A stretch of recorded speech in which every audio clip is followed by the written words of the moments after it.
Welcome back to Vani recipes. ఇప్పుడు నేను తోటకూర ఫ్రై ఏ విధంగా చేసుకోవాలో చూద్దాము.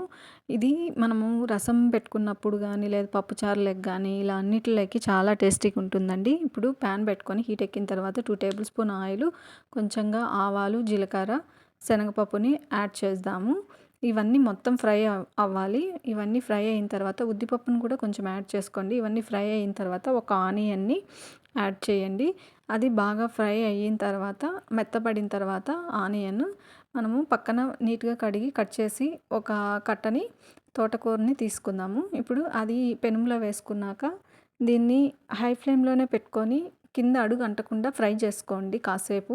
కాసేపు అలానే ఉండనిస్తే బాగా మగ్గిపోతుందండి. దగ్గరకొచ్చేస్తుంది హై ఫ్లేమ్‌లోనే. సో, ఇప్పుడు చూడండి ఇలా ఒక 2 మినిట్స్‌కి దగ్గరకొచ్చింది గదా! అదేవిధంగా ఒక 3 మినిట్స్ వదిలేసినారనుకోండి చాలా దగ్గరకొస్తుంది.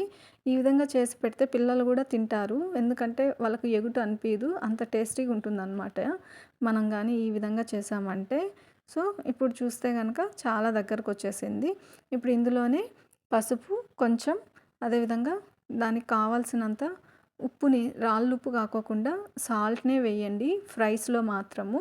త్వరగా కరగదు కాబట్టి కొంచెంగా చిన్న టేబుల్ స్పూన్ గూడా అవసరం లేదు. తక్కువుంటే తర్వాతేసుకోవచ్చు.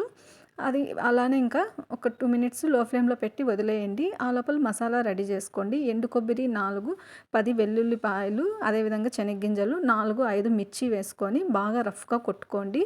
రోట్లో అయినా, మిక్సీలో అయినా. తర్వాత మళ్ళీ ఈ పౌడరు అందులో మిక్స్ చేసేసి బాగా ఒక్కసారి అలా ఫ్రై చేసుకోండి మొత్తం అంతటికి పట్టేదాకా.